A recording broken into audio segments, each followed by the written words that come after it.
હોળીના દિવસે રાશિ પ્રમાણે કરો રંગોનો ઉપયોગ। જય શ્રી કૃષ્ણ। રંગોનો ઉપયોગ કરીને ગ્રહોના દોષો દૂર થઈ શકે છે અને નસીબમાં વધારો થઈ શકે છે। અહીં રાશિ પ્રમાણેના શુભ રંગો મેં તમને કીધેલા છે, એ પ્રમાણે ઉપયોગ કરવાથી તમારું પણ ભાગ્ય સુધરી શકે છે। મેષ રાશિવાળા જાતકોએ લાલ અને ગુલાબી રંગ એ શુભ છે। વૃષભ રાશિના જાતકો માટે સફેદ, સિલ્વર અથવા આકાશી વાદળી રંગો એ ઉપયોગ કરવા શુભ છે।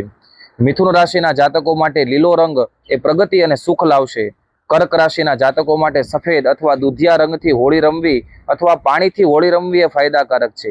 સિંહ રાશિના જાતક માટે નારંગી એટલે કે ઓરેન્જ, પીળો અને લાલ રંગ એ આત્મવિશ્વાસમાં વધારો કરનાર છે।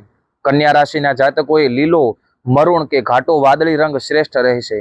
તુલા રાશિના જાતકો માટે કેસરી, ગુલાબી અને સફેદ રંગ એ શુભ છે। વૃશ્ચિક રાશિ માટે લાલ અને કેસરી રંગ એ ઉત્તમ રહેશે। ધન રાશિ માટે પીળો અને સોનેરી રંગ એ સૌભાગ્ય લાવશે। મકર રાશિના જાતકો માટે વાદળી કે જાંબલી રંગનો ઉપયોગ કરવો હિતાવહ છે। કુંભ રાશિ માટે ઘાટો વાદળી અથવા આકાશી રંગ શુભ છે અને મીન રાશિ માટે પીળો અથવા હળવો કેસરી રંગ એ સુખ સમૃદ્ધિમાં વધારો કરનાર છે। અને એનાથી વિશેષ આ હોળી રમાઈ જાય ત્યારબાદ ગ્રહણ પણ હોવાથી સ્નાન કર્યા બાદ ગ્રહણનું દાન કરવાથી પણ તમારા ગ્રહો મજબૂત બની શકે છે અને આવનારા જે પણ કોઈ તકલીફો છે એ બધી દૂર થઈ શકે છે। જય શ્રી કૃષ્ણ।